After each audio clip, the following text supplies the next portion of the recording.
Marcelo, Sim. como é que acontece o infarto no nosso coração e por que nessa época do ano, no frio, os casos aumentam?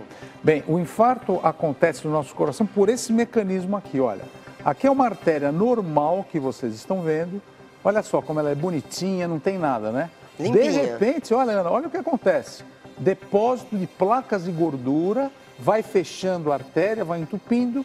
E agora eu vou mostrar uma arte para vocês, que a gente pegou exclusivamente para mostrar como funciona o mecanismo do infarto. Lá dentro do coração tem as artérias coronárias, que vocês estão vendo, aí uma artéria coronária, aí tem o fluxo de sangue, vocês estão vendo essas bolinhas vermelhas, que é o glóbulo vermelho. Agora as gorduras vão se aglomerando, formam uma placa, essa placa se rompe e forma um coágulo agora. Os glóbulos vermelhos juntos formam um coágulo, tem essa obstrução, não passa o sangue e agora o músculo do coração fica escuro e morre. Essa parte do coração que morreu é o que a gente chama de infarto. E olha que coisa interessante, aqui agora nessa arte eu tenho um infarto pequeno do coração que muitas vezes não tem nem sintoma, a pessoa nem sabe que teve um infarto. Não se percebe, não tem dor. Chamado infarto silencioso, só vai perceber depois de alguns exames, que faz um ecocardiograma elétrico. Um infarto intermediário, olha, tem uma obstrução da artéria aqui, ó, e essa parte do coração morre, tá vendo? E um infarto bem grande, extenso, e aqui inclusive pode levar a uma parada cardíaca, porque essa parte toda do coração morreu. Agora, quais são os fatores de risco, doutor? Os principais fatores de risco, Renata, são a idade, tabagismo, hipertensão arterial, que eu vou falar já já sobre isso, colesterol elevado, diabetes, famílias com infarto, com história de infarto, o sedentarismo, a obesidade, o estresse, alcoolismo e uso de drogas ilegais, principalmente a cocaína. Doutor, o senhor...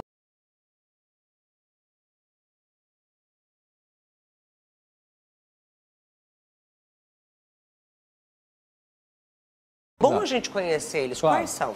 Esses principais sintomas, Ana, o principal é a dor e aperto no peito. É como se tivesse uma roda de caminhão em cima do peito da gente. Vem, comprime, suor frio, palpitações, falta de ar e uma que é típica no pronto-socorro é essa aqui, dor no peito, que irradia para o queixo e para o braço esquerdo. Esses são os principais sintomas do infarto. Agora, tem algum tratamento, doutor, para quem sofre, né, com esse problema do coração? Agora, se o senhor falou em dor e aperto no peito, Exato. Muita gente confunde com gases, por exemplo? Chega ao hospital pensando estar tendo um infarto. Muitas vezes a gente tem pacientes que têm gases, que acontecem na parte de cima, né? E comprime e dói muito, mas é um pouco diferente. E na hora, o médico, que eu vou falar já já, vai fazer eletrocardiograma, exame de sangue e um ecocardiograma, que são exames muito importantes para a gente, na hora, para saber se está tendo infarto ou não. Então, esses exames, como exame de sangue, que a gente mede a troponina e o CK-MB, é fundamental. Porque antigamente o médico tinha muita dúvida. Agora, na hora que chega uma vítima de infarto no pronto-socorro, é muito importante a gente colocar o ácido acetil salicílico embaixo da língua, 2 comprimidos até para mastigar. Vários remédios podem ser dados na fase aguda, com beta-bloqueador, etc. Mas, atualmente, a gente tem o trombolítico. E esse trombolítico, ele está no SUS, que é o Alteplase. O que, que ele faz?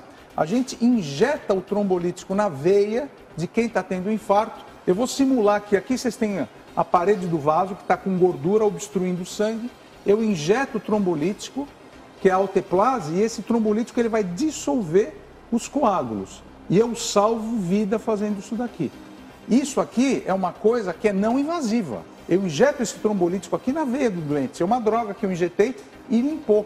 Agora existe o tratamento que é invasivo, que a gente pega o doente, vê que ele está tendo infarto, vai para o cateterismo, na hora no hospital, o médico coloca o catéter na artéria femoral, esse catéter sobe até o coração, lá eu identifico a artéria que está sendo obstruída no infarto.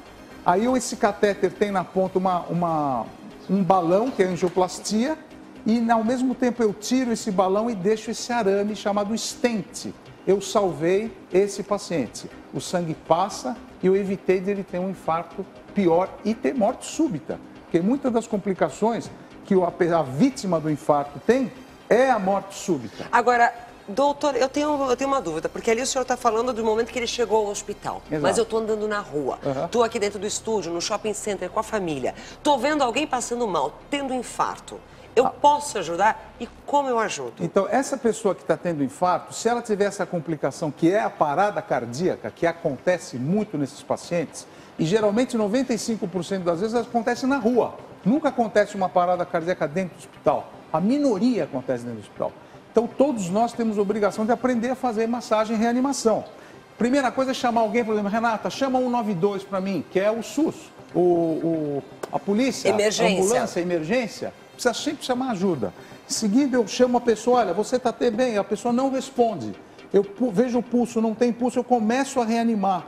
Antigamente, nós tínhamos que fazer a respiração boca a boca. Hoje não, hoje é só massagem cardíaca. Mas qual que é a forma certa dessa massagem cardíaca que eu sei que pode salvar uma vida? Você tem o externo e tem a barriga. Põe 2 dedos para cá, põe a minha palma da mão em cima e procuro fazer força de cima para baixo constantemente. E o mais importante é ter essa máquina que salva a vida chamada desfibrilador. Olha. Posicione eletrodos no tórax do paciente. É uma máquina inteligente. Encaixe conector dos eletrodos na entrada, perto da luz que pisca. Vai te dando as orientações. É um computador que ensina a gente e fala como devo fazer. Eu coloco os eletrodos e com essa descarga elétrica eu salvo uma vida. Então, essas noções de reanimação são importantes fazer e todos nós temos obrigação de aprender. Em hospitais públicos, hospitais de cardiologia, o curso é de graça, aprenda a reanimar alguém. Quanto tempo eu preciso fazer essa massagem cardíaca se eu não tiver o desfibrilador? Boa pergunta. Em 10 minutos eu tenho que já chegar na vítima, por quê? Em cada minuto que essa vítima tem parada cardíaca, aumenta em 10% a chance de morrer. Cada minuto, 10%. 10 minutos, 100% ela está morta. Então eu tenho que agir rápido, chamar o SAMU, chamar o 192, começar a reanimação, lembrando que a cada minuto perdido aumenta em 10% a chance de morte. E além do infarto, que o Dr. Sprois explicou muito bem, a gente vai conhecer também sobre arritmia cardíaca. O que é isso? Muita gente diz, Dr. Sprois, que parece que o coração está batendo fora do peito, né? Parece que você sente que o coração, que o músculo, você sente o músculo, né, se movimentando. E você vai aprender tudo sobre arritmia, o que é que você deve fazer, quando é que você deve procurar um médico. Depois do intervalo, não sai daí, que hoje em dia volta já. Ótimas dicas também tem o nosso médico de família, Dr. Antônio Sprois, que hoje no quadro Você, o Doutor, está falando dos principais problemas cardíacos. Já falamos do infarto, agora vamos falar de arritmia cardíaca. O que acontece no coração de uma pessoa quando ela tem isso, doutor? Olha, normalmente o nosso coração funciona como um relógio. É um relógio, ele não para, 24 horas batendo, né? E olha o ponteiro dos minutos, dos segundos, aliás, olha como ele é um ritmo certinho. Por que o relógio tem esse ritmo aqui? Porque atrás tem uma bateria que funciona 24 horas. E dentro do nosso coração, nós também temos uma bateria, que eu vou mostrar já já onde fica, e que agora eu vou mostrar uma arte com os 3 ritmos fundamentais que o nosso coração pode ter. Primeiro, é esse ritmo normal, que normalmente é entre 60 a 100, e a média 70 a 80 batimentos por minuto, né? De repente, olha o que pode acontecer agora com uma doença chamada bloqueio de ramo. No bloqueio de ramo, eu tenho uma bradicardia. Olha o pulso, como é que está baixo agora. Olha quantas vezes ele bate por minuto, tá vendo? Geralmente, quando bate abaixo de 60 vezes por minuto, eu tenho uma bradicardia. Atletas, geralmente, têm também bradicardia, mas não é doença. Já é uma condição normal do coração que está bem treinado. E isso também, e de repente eu posso ter doenças que dão, olha só a frequência agora. A frequência aumentou muito, isso chama-se taquicardia.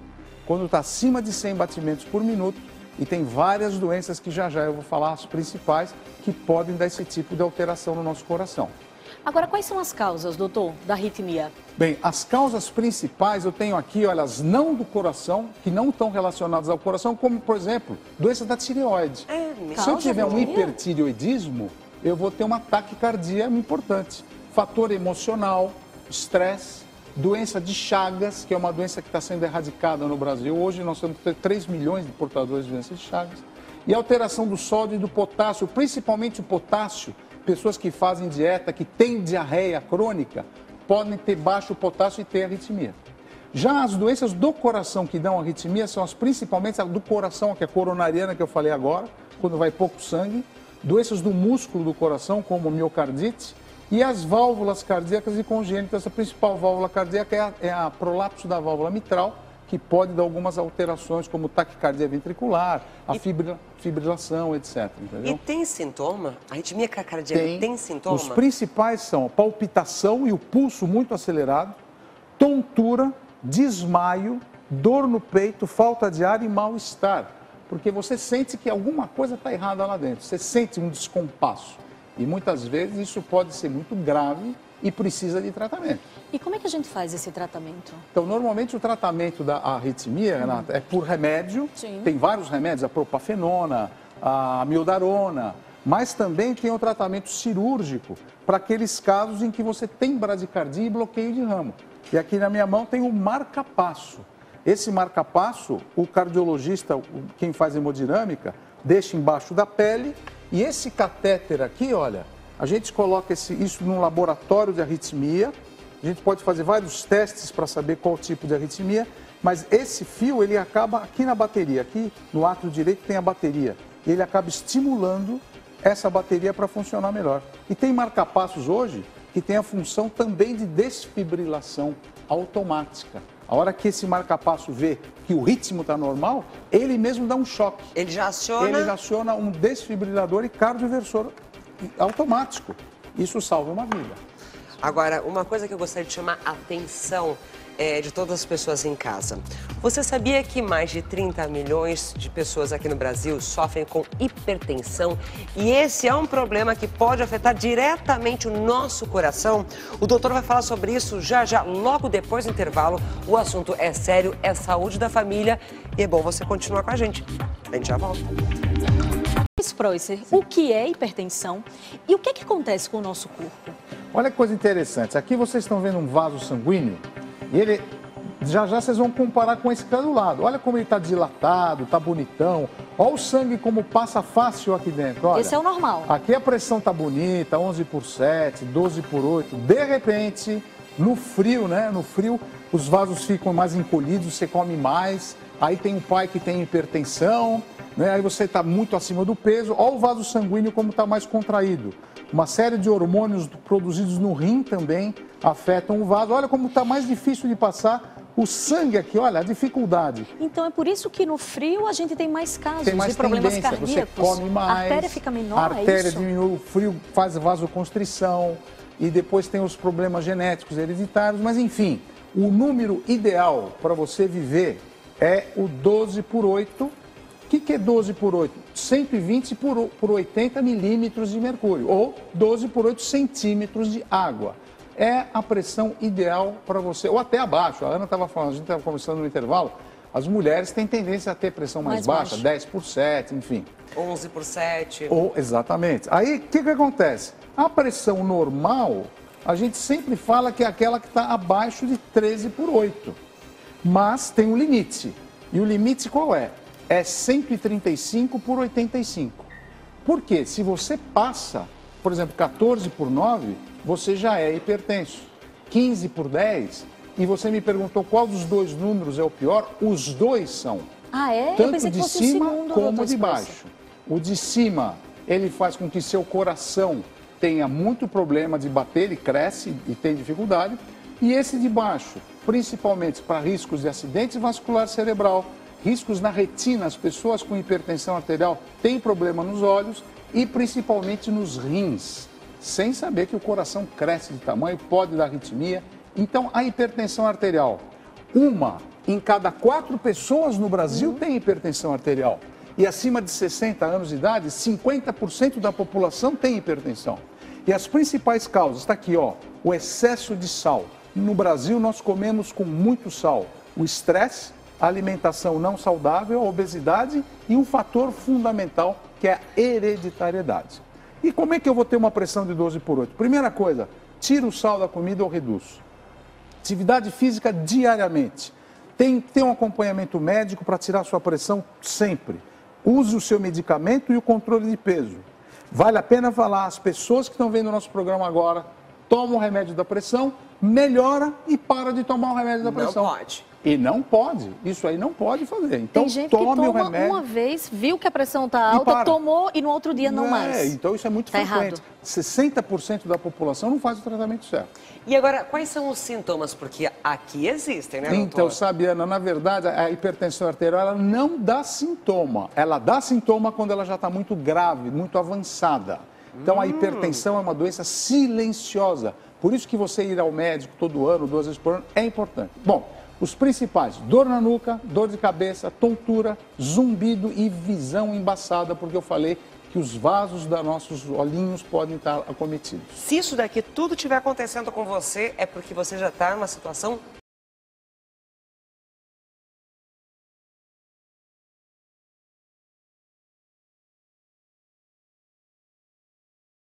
Pelo menos uma vez por ano é muito importante. Por isso agora eu vou pedir atenção de todo mundo, porque a gente vai dar aqui, o doutor vai mostrar pra gente os 6 conselhos pra gente ter uma boa pressão, uma boa saúde e cuidar bem do nosso coração. Você me ajuda, Aninha? Por favor, eu vou doutor. tirar o primeiro, tá? Vamos lá. Primeira coisa que você sempre lembra, cuidado com a cafeína.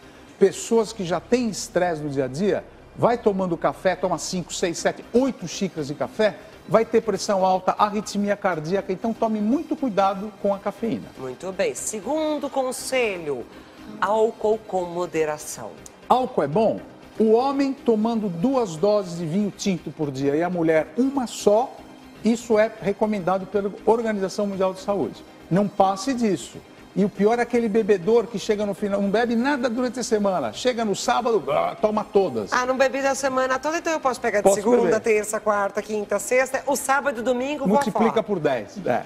Vamos lá, essa aqui é importante, fuja das dietas da moda, porque muitas das dietas não tem potássio, não tem magnésio e pode ter arritmia no coração. Quarto conselho, faça exercícios regularmente e durma bem. Dormir bem é importante porque evita uma série de hormônios do estresse, principalmente as pessoas que têm apneia do sono. Atenção às gorduras para não deixar obstruir os vasos sanguíneos e... Sexto, não fumar. Sábio, fumar né? faz mal à Esse saúde, ao ditado é coração sábio. e a tudo que acontece É ao verdade. seu redor. Doutor Antônio Sprosser, mais uma vez, muito Eu que obrigada. agradeço a você, Renatinha. Obrigada. Ao nosso grande amigo, prazer em vê-lo. Boa semana, Britão. Obrigado, Mas o doutor trabalho Antônio. do doutor Antônio Sprosser ainda não acabou, viu, Brito? Porque assim que o nosso programa terminar, ele vai lá para o R7, para o nosso site, para participar do chat. Você pode marcar uma consulta ao vivo no r7.com/hoje em dia, doutor Antônio Sprosser.